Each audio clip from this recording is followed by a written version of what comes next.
Welcome to the Delegates Lounge. Pull up a chair. I'm Alex Tarquinio, a journalist based at the United Nations here in New York City, and your MC for this podcast, featuring some of the most influential minds in the world today. Settle in for some riveting tete-a-tete, available wherever you listen to podcasts.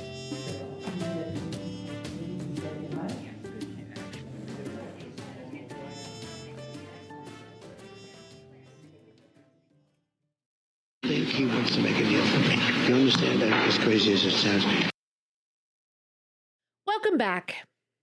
In case you missed it, that was a hot mic moment during yesterday's diplomatic round robin at the White House. But it almost didn't need to be a hot mic moment. Evidently, United States President Donald Trump believes that he will achieve peace in Ukraine through the force of his personal relationship with Vladimir Putin. Historically, the more reliable pathway to the peace table has been pressuring the aggressor, either militarily or economically. Better yet, both. Trump has, effectively, taken the military card off the table. He's not going to flood Ukraine with state-of-the-art military equipment to change the facts on the ground ahead of negotiations, and he has no intention of putting American boots on the ground after peace is declared. Earlier this year, the Europeans had to make a mammoth effort to convince him not to cut Ukraine off from valuable U.S. military intelligence and to agree to sell the Europeans irreplaceable American equipment, like the Patriot anti-missile system that they will then donate to Ukraine.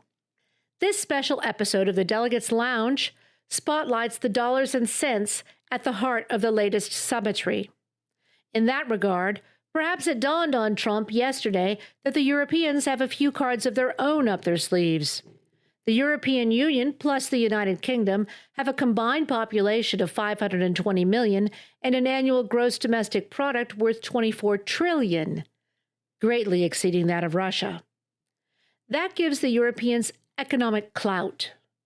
Moreover, as China reduces its purchases of America's government debt, the Europeans have become more important in the treasury market.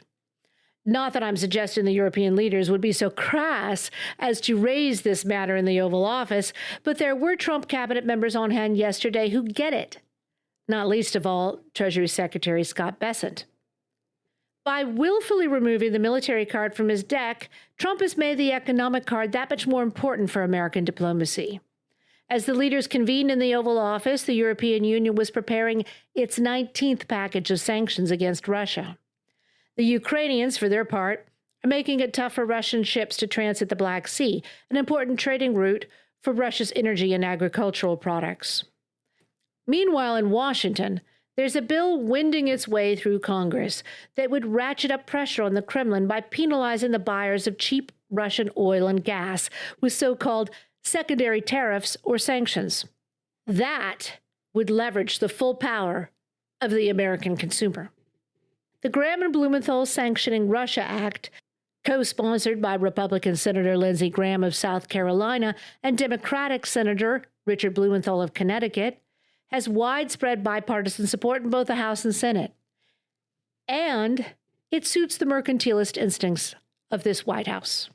To recap, Trump threatened secondary sanctions along the lines of the Graham-Blumenthal bill if Putin didn't agree to a ceasefire in Ukraine by August 8th. When Putin ignored that deadline, Trump said, "Let's hold a summit." Then the American president threatened very severe consequences if he didn't get a peace deal at Friday's Alaska summit. Here's a press conference at the Kennedy Center last week. Russia face any consequences if Vladimir Putin does not agree to stop the war after your meeting on Friday? Yes, they will. Yeah. What will the consequences There will be be? consequences. Sanctions, tariffs? There will be, I don't have to say, there will be very severe consequences, yes.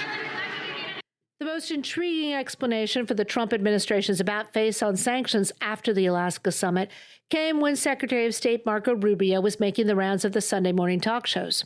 He told CBS's Face the Nation, You talk about the sanctions. Look, at the end of the day, if peace is not going to be possible here, and this is just going to continue on as a war, People will continue to die by the thousands. The president has that option to then come in and impose new sanctions. But if he did this now, the moment the president puts those additional sanctions, that's the end of the talks. You've basically locked in at least another year to year and a half of war and death and destruction. So, the Trump administration now describes tougher sanctions as an obstacle to negotiations. Our guest in this episode questions that. He says the picture Putin paints of Russia's wartime economic resilience, backed up by data from Moscow's State Statistical Service, Rosstat, is notoriously unreliable. Jeffrey Sonnenfeld of the Yale School of Management characterizes Russia's economy as at the breaking point and gives a lot of credit to the sanctions thus far. Jeffrey has been studying the economic impacts of Russia's war on Ukraine through the Chief Executive Leadership Institute that he founded at Yale's Management School. We began an extended conversation on this theme 3 years ago when I interviewed him for an article in the New York Times. As always, whenever I mention an article in this podcast by myself or others, we'll drop a link to it in the show notes. Once the Kremlin launched its full-scale invasion of Ukraine 3.5 years ago, Jeffrey spearheaded a push to convince foreign executives to pull up stakes and abandon the Russian market. His team at the Institute, which focuses on CEO leadership and corporate governance, even devised the A to F rating system to shame executives out of Russia. Jeffrey has advised the White House, the U.S. State Department and Treasury Department, and the Council of Economic Advisors on Russian economic sanctions. Prior to becoming the Senior Associate Dean for Leadership Studies and Lester Crown Professor in Management Practice at the Yale School of Management, he was a professor at Emory's Goizetta Business School and at the Harvard Business School. We were able to grab a few minutes with Jeffrey while the European leaders met with the president in the Oval Office. Here's our conversation.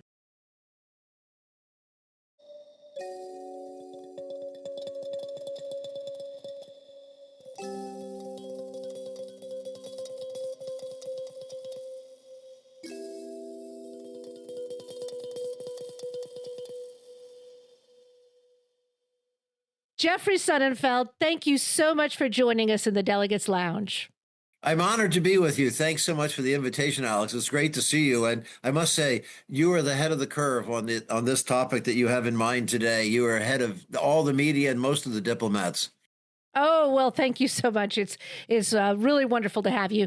I feel like it's a reunion of sorts because we spoke when I was writing for the New York Times about the impact of sanctions on Russia right at the beginning of the full-scale invasion. So you were ahead of the pack. Yeah, you and your team were really helpful at that time, giving us lots of fascinating data on pipelines and regasification projects in Europe. So now let's dive right in and talk about sanctions and any other forms of economic pressure that the Trump administration could be putting on Russia right now. And I mean, to recap, first of all, there's a bill out there. There's the Graham-Blumenthal bill. And also Trump has threatened to do sanctions. But after the Alaska summit on Friday, that's looking less and less likely. So tell us what you think the Trump administration could and should be doing to put economic pressure on Russia to end its war in Ukraine. This is an incredibly scary time. In real time, we're seeing things unfold where we hope we would not be in this position, and maybe it'll be better than we think. But it is Vladimir Putin attacked unprovoked an independent, a sovereign, peaceful nation that's their neighbor as part of his imperial quest, and he has in mind many other parts, if not all, of Europe. He certainly wants to rebuild this greater, romanticized notion of a greater Russian empire that would embrace the the Baltics, Poland, and elsewhere. It's ludicrous. It's crazy. He shouldn't even be a member of the United Nations. He's had this veto power. They were grandfathered in. They were never voted in. Everybody else had to be voted in to be a member of the United Nations, every other part of the USSR except for him. So it's bizarre. Well, Ukraine makes that point in Security Council meetings. They do say, the Russian Federation representing, the Soviet Union, because in fact, in the original charter, it refers to the Soviet Union, not Russia. Good not for you for Russia. knowing that. Exactly. They do feel that very strongly, and they're right. And it's worse yet that they're on the Security Council and they have the veto of the Security Council. They shouldn't even be there with that. But and also they aren't remotely an economic superpower, which is crazy. Uh, they are smaller than Italy. They're not a top 10 by far, not top 15 economy. They and whatever they produce, it isn't anything that you or I are likely to buy. They don't have any in finished industrial goods come from there that nobody uses. They don't have pharmaceutical, finance, or fashion that anybody's wearing. There are no consumer goods from there. I'm so glad you point that out. It's I mean, in fact, they don't really make any consumer products. It's purely an extraction economy. There's the famous Senator McCain quote that it's a gas station masquerading as a country. He's exactly right. It's all commodities and raw materials. It's like the old mercantile system as a colony, except they have a boss with a lot of bravado that makes them act like there's something larger. But every sector's down there, 60 to 95%. People talk about energy. Sure, the sanctions on energy be a good thing, but he's actually making nothing on gas because the gas, which was more than half of his gas, in fact, considerably more than half of Putin's gas, of Russia's gas, was going to the EU. He can't sell any of that to the EU now. A little bit is going to Serbia and Hungary. But basically, 86% of his gas is flared off. They don't have the pipelines and they don't have the infrastructure to do the yes, LNG. Good for you. You knew that. No, we Nobody know all else about LNG on this program. Yes, look at my natural, so we don't have to go down that path. Yeah, and then Germany did an amazing 180-degree pivot and built these 6 massive terminals and conversion plants to bring in LNG, liquefied natural gas, from the U.S. and Norway and Algeria and elsewhere, to pump that throughout all of Europe, except the Iberian Peninsula, which already had their own LNG ports, as well as Poland and the Lithuania and Estonia and Latvia that also were independent of Russian gas. So the gas is not working. And oil, they're the least efficient OPEC plus member. It cost them $46 a barrel to extract their gas, their oil. And, the Saudis, we are $22 a barrel. So it's more than twice as much to produce it. And then for them to get it to the parts of the world that needs another $20 a barrel, that's $65 a barrel. It's oil right now, $61, $62 a barrel. They're at best breaking even on oil. So, yeah, with more sanctions maybe a good thing. But frankly, what most people don't understand is Russia selling oil in the global markets is not fueling the Russian war machine to any great extent, if at all. Minerals, those are replaced most anywhere else in the world, whether it's not cadmium or whatever. You can get this palladium in South America, in Africa. And he's made it economically efficient now because prices have come down everywhere else because he has inadvertently helped develop those markets. His GDP, the IMF, only the IMF believes that GDP number because he invents the number each morning. I wanted to ask you about the IMF because, of course, you've been highly critical of the IMF chief, Kristalina Georgieva. And I mean, she describes it as a wartime economy and saying that's basically keeping it afloat, the wartime spending. But I mean, first, there's the elephant in the room. How could you believe the Russian economic data? And what do you base your analysis of the That's Russian what her economy economists tell us. And we actually have her economists taped. We have them videoed as they check the box on Zoom, maybe inadvertently, but twice they did it, saying that they don't know where she gets her statements from because it's not supported by any visibility they have into the Russian economy because almost all the national income statistics are suppressed. You don't know what foreign direct investment is, other than it's apparently gone to zero. We don't know what the status and the health is of different financial institutions. We don't know about air travel there. Stuff that they're supposed to report, they don't report. The export activities is pretty minimal in different industries. They don't report that. So the imports or the exports. So we know we've gotten that data from third party sources to triangulate to figure out how far down the Russian economy has fallen. But Putin just invents a number, and he gets somebody from Rostad, or he'll replace somebody and put somebody else from Rostad that will say it. It's false information that he's outstripping the UK or Germany in economic growth. It's ludicrous, of course. Well, the one thing we do know in terms of economic data is that Russia's central banker, Elvira Nabiullina, she's keeping interest rates incredibly high. So That's also a sign of a distressed economy, isn't it, generally? She's even admitted that she sees no growth for next year, which is amazing that she's still alive, because you know that the number one and number two from the entire energy industry, which used to be a private industry, which she's now nationalized, is expropriated. You know, so this is now 65% a state-run economy. Is that they've all fallen out of balconies, windows, gotten lost in traffic. It's because of Russia that we have the verb defenestration. Yes, exactly right. So there's no part of that economy is strong, and Russia is inconsequential into the global marketplace. Fertilizer and agriculture products, I admit, is helpful, but even Ukraine is I don't know, maybe 80% of Russian grain production equal. They've had bumper crops there, and the rest of the world, North America, Canada, U.S. have done very, very well. And there was some concern 2 years ago with the drought that Putin was going to try to suggest that somehow the war with Ukraine was hurting Africa. It turns out that was not the issue. It's a distribution issue, but not a production issue. Russia's in terrible shape. They've had an incredible brain drain. We know about 2 million highly talented tech workers that have fled to Uzbekistan. The Tashkent industrial park is growing 4 times over. Well, in terms of the labor market, Russia appears to have a real labor shortage at everything, at the white-collar jobs, blue-collar jobs. They brought in North Korean workers, not only as soldiers on the battlefield, as we know, but as workers to replace Russians who may be serving on the front or have fled Russia. You talk about the white-collar jobs. That's separate from sanctions. That's more war-related. But how does that put pressure on the economy? Oh, no, that's exactly right. They don't have the talent that they would need. So the technological talent has disappeared. It's nowhere close to what Ukraine has for technological talent, not to mention other parts of the world.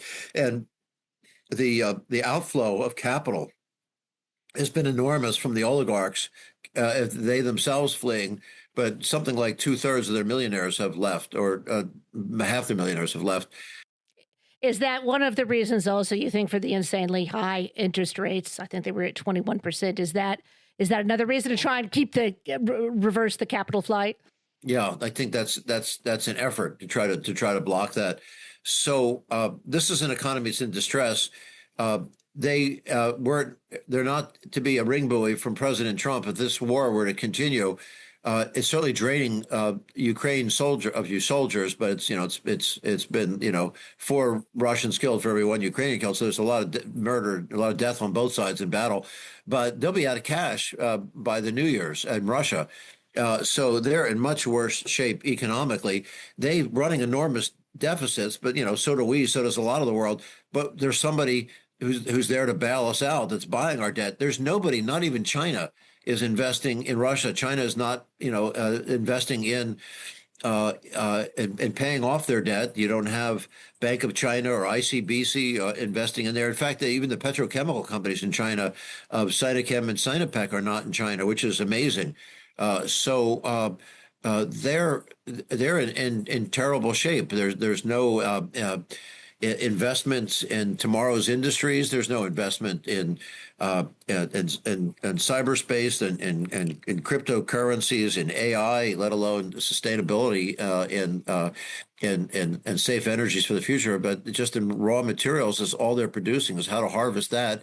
And even at that, they're having trouble, which is why they were trying to sue Exxon and other extractive companies to try to keep them from having pulled out, because they need that technology, because they're so antiquated in their own manufacturing and extractive industry technologies. They're in big trouble. It's a giant landmass, bigger than China, bigger than Canada, but not a lot of people, and there's not a lot, and there's really no value added at all coming out of their products. So, but also something which could matter is that the $300 billion of frozen assets.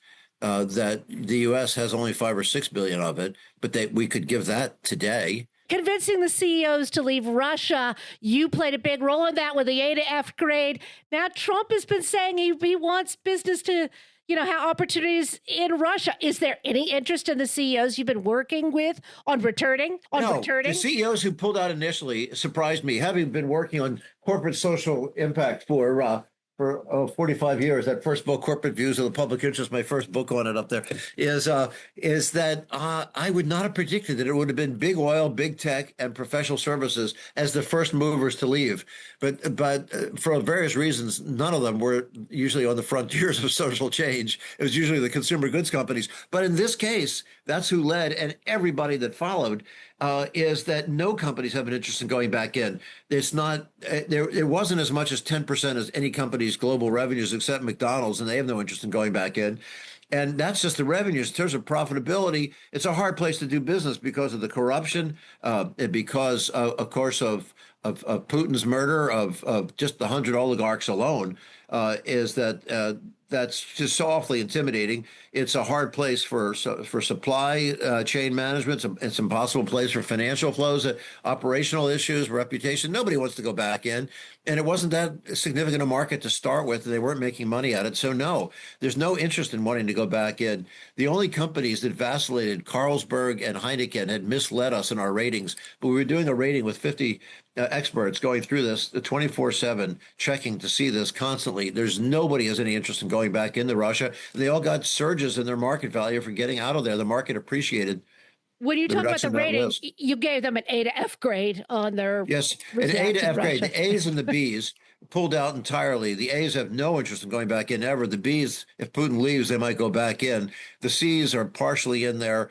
And the D's they've cut out future investment, and the F's are going ahead full throttle. And there, a lot of that are the Middle Eastern airlines and some Japanese and Indian companies that were disappointed are there, and frankly, a few U.S. companies that were surprised are still there. Yeah, we'd love to have you come back and talk about those A to F companies. We would love to do that when you have time. Jeffrey, thanks so much again for spending time with us today in the Delegates Lounge. I thoroughly enjoyed it. We turned the stone over a lot of interesting ways.